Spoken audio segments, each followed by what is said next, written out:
True happiness is to enjoy the present without anxious dependence upon the future. He suffers more than necessary who suffers before it is necessary. It is not the man who has too little, but the man who craves more that is poor. Difficulties strengthen the mind, as labor does the body. We suffer more often in imagination than in reality. Anger, if not restrained, is frequently more hurtful to us than the injury that provokes it. Life is long if you know how to use it. He who fears death will never do anything worth of a man who is alive. The greatest obstacle to living is expectancy, which depends upon the morrow and wastes today. True wisdom comes to each of us when we realize how little we understand about life, ourselves, and the world around us. He who spares the wicked injures the good. It's not because things are difficult that we dare not venture. It's because we dare not venture that they are difficult. You live as if you were destined to live forever. No thought of your frailty ever enters your head. Of how much time has already gone by you take no heed. You squander time as if you drew from a full and abundant supply, though all the while that day which you bestow on some person or thing is perhaps your last. It is difficult to bring people to goodness with lessons, but it is easy to do so by example. You should live in such a way that there is nothing which you could not as easily tell your enemy as keep to yourself. Nothing is burdensome if taken lightly, and nothing need arouse one's irritation so long as one doesn't make it bigger than it is by getting irritated. It is a rough road that leads to the heights of greatness. What progress, you ask, have I made? I have begun to be a friend to myself. Whatever can happen at any time can happen today. Nothing, to my way of thinking, is a better proof of a well-ordered mind than a man's ability to stop just where he is and pass some time in his own company. If anyone says that the best life of all is to sail the sea, and then adds that I must not sail upon a sea where shipwrecks are a common occurrence and there are often sudden storms that sweep the helmsman in an adverse direction, I conclude that this man, although he lauds navigation, really forbids me to launch my ship. The part of life we really live is small, for all the rest of existence is not life, but merely time. There is no enjoying the possession of anything valuable unless one has someone to share it with. No man is more unhappy than he who never faces adversity, for he is not permitted to prove himself. No man is crushed by misfortune unless he has first been deceived by prosperity. True happiness is to understand our duties toward God and man, to enjoy the present without anxious dependence on the future, not to amuse ourselves with either hopes or fears, but to rest satisfied with what we have, which is abundantly sufficient. To be always fortunate and to pass through life with a soul that has never known sorrow is to be ignorant of one half of nature. Enjoy present pleasures in such a way as not to injure future ones.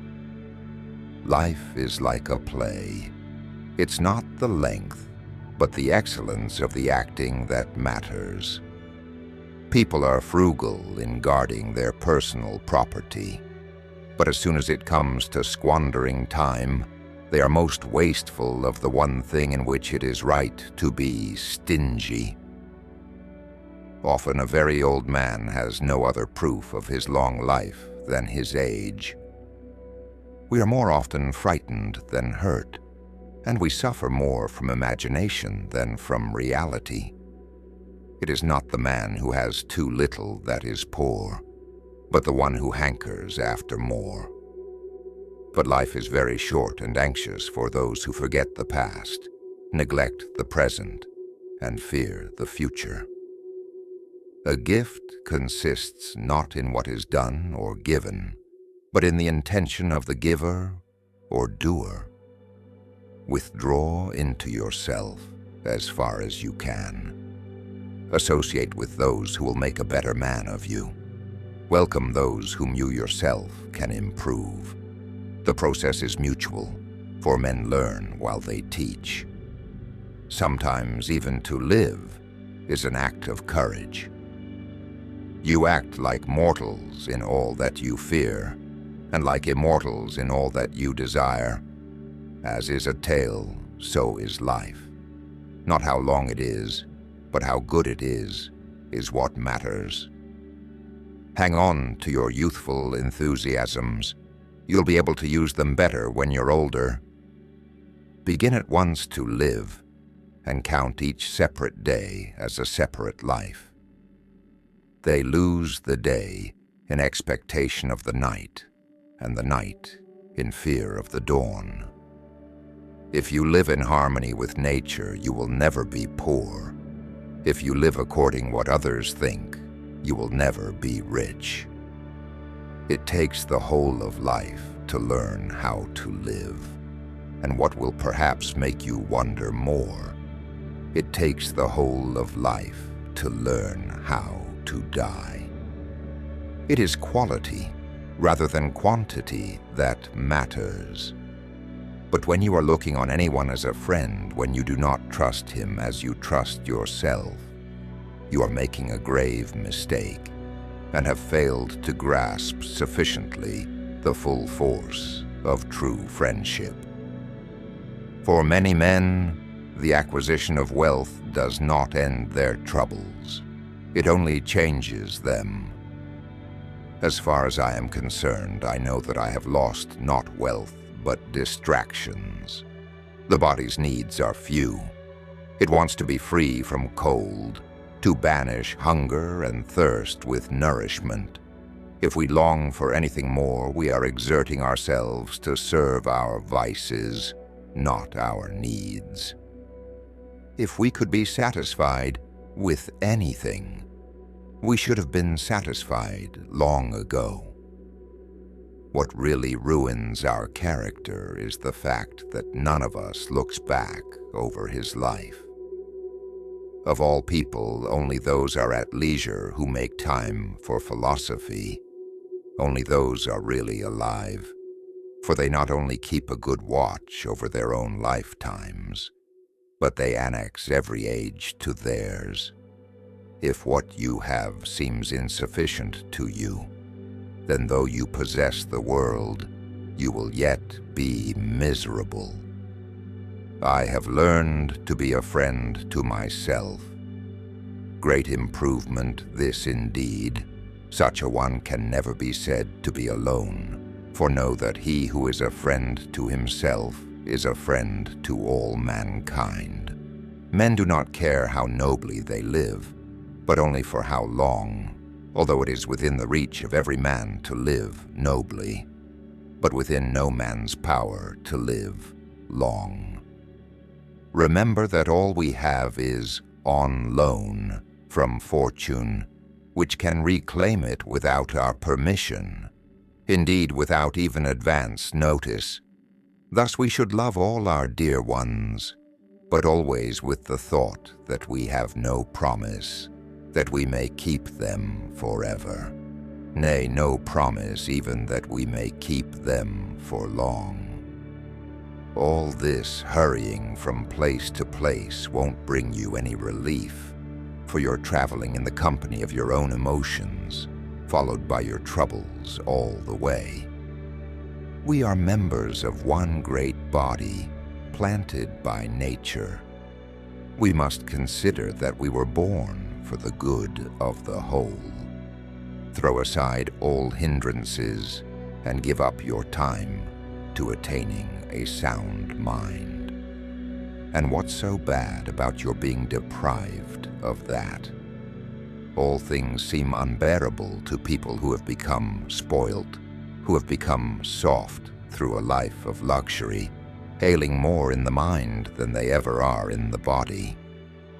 It is a great thing to know the season for speech and the season for silence. So you must match time's swiftness with your speed in using it, and you must drink quickly as though from a rapid stream that will not always flow. We must indulge the mind, and from time to time allow it the leisure which is its food and strength. I am not a wise man, nor shall I ever be, and so require not from me that I should be equal to the best, but that I should be better than the wicked.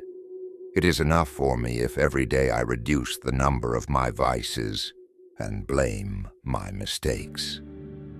You ask what is the proper limit to a person's wealth.